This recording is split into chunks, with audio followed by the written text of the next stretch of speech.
Shalom and welcome to the weekend edition of the Daily Dose of Hebrew.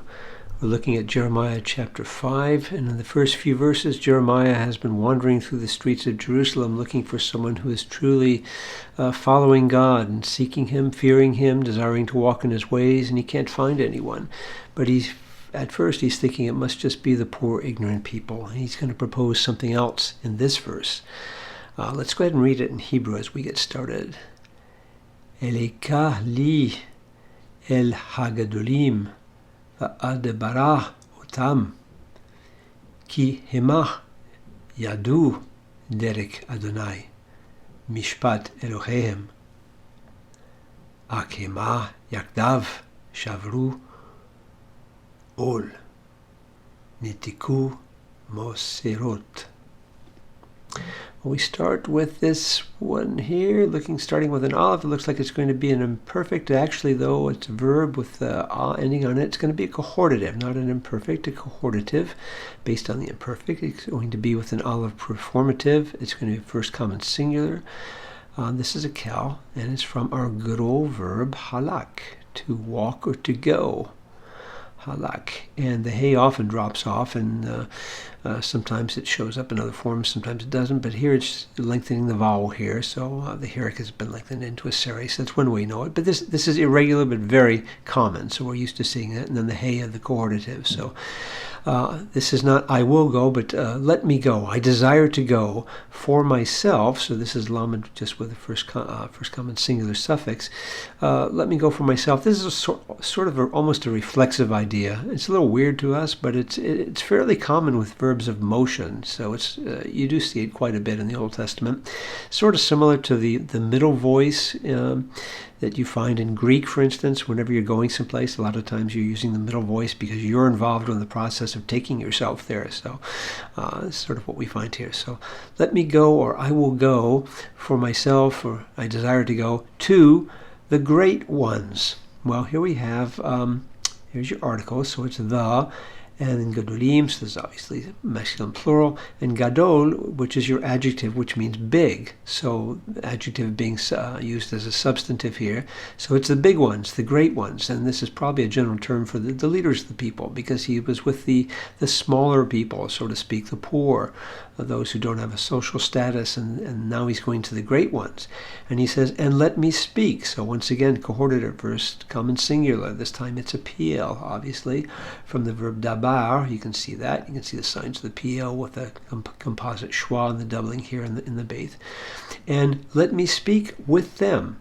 So this preposition with, which in some forms is identical to the direct object marker, but context tells us it's obviously with here. And I will speak with them. Third masculine plural suffix here. And why does he want to do that? Well, because he thinks they, there's your personal pronoun, third masculine plural, they have known, or probably with verbs of knowing and understanding, probably still translate this as a present. They have come to know. They know the way of Yahweh. Now, it's the way because it's in construct with a definite noun, Yahweh, Adonai. So we add the article here to be understood. So the way of Yahweh, they know the way of Yahweh, and they know. We'd sort of repeat the preposition or the verb here, or have this as a dual direct object. They know the judgment of their God. So judgment, as we saw in the previous verse, not in terms of a judicial decision, but in terms of the way God wants His people to walk. This is often, in a context like this, we would often translate this as ordinance, the ordinance of their God. So this is Elohim, but with the third masculine plural suffix on the ending of it. So their God. So that's what he's thinking. Big surprise, though, ak.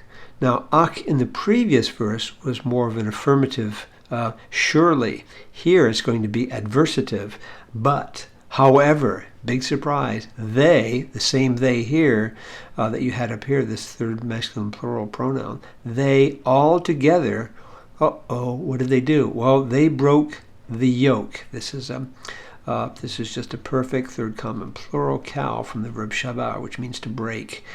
They broke the yoke, or a yoke is no definite article on it, but it's going to be clear in the context. They broke yoke. Well, what is that referring to? Well, let's finish and maybe we'll come back to it.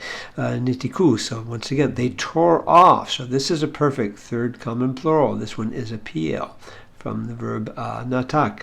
Natak, which it does exist in the cow, and it means to separate, but in the PL means to forcefully tear apart. So they have torn apart or torn off. What is it they torn off there? Mosera. Here's the moserot. This is a feminine plural. Usually the singular would be mosera with an ending on it here. And from a verb which means to bind up, and mosera would be a bond or fetter.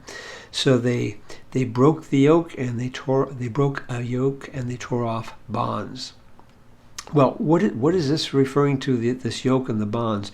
This is actually taking us back to Jeremiah chapter 2, verse 20, where in most translations, there's some variation of how you understand that, but most translations say that, some of them say that God tore off their yoke of slavery to Egypt. But a better way of understanding Jeremiah 2:20 is that the people themselves threw off their yoke of submission to God, and they broke their bonds, their good bonds of loyalty and fidelity to God. And they refuse to walk in his ways and learn his ways anymore. And that seems to be taking us back here. In other words, yoke and bonds are being used here in a positive way. God wanted his people to submit to his good yoke and his good bonds of loving service to him.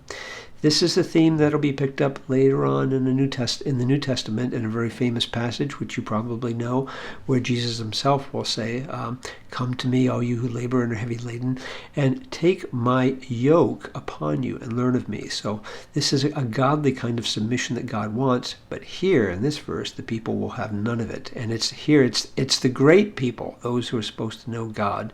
And Jeremiah is very distressed about that. So let's go ahead and hide our work here. Look at, squeeze our text down and just look at a couple of translations. First of all, in the NIV, "So I will go to the leaders and speak to them. Surely they know the way of the Lord, for they will know the way of the Lord, the requirements of their God," requirements here for judgment or ordinance of their God. "But with one accord, they too," so the Hema here, "they too had broken off the yoke," so he's giving a definite sense, which we need to do in English. It's the yoke of submission to God, and torn off the bonds. Looking at the Amplified Bible, which is obviously an amplified paraphrase, but I thought they had developed this pretty good. I don't go to this one too often, but they did a very good job here to make it very clear what we're talking about. "I will go to the great men and will speak to them." The great men, this is simply great, but that's good. "For they must know the way of the Lord." I'm not sure you can say must. The idea is should. They know is what he says, but they must know the way of the Lord. And Jeremiah is thinking the judgment, and in parenthesis they put, that is, the just and righteous law. That's probably what it means here in this context, of their God. But, so watch what they do with this ak here. "I found the very reverse to be true." Now that's all in brackets because it's implied with this ak and with the rest of the context. "These had alike broken the yoke." Which yoke here? Well, they specify the yoke of God's law, and that's probably correct. That's probably what it means. "And had burst the bonds." Again, what bonds are we talking about? Bad bonds? No, in this context, the bonds of obedience to him. That's probably is what it means in this context. So alike both the poor, ignorant people and those who are supposedly better trained, and should have a better understanding of God's ways, they too had broken off their submission to God in their quest for their own independence. A sad thing. Jeremiah is going to have more to say as he continues developing this, so check back with us soon for our next weekend edition of the Daily Dose of Hebrew. Shalom.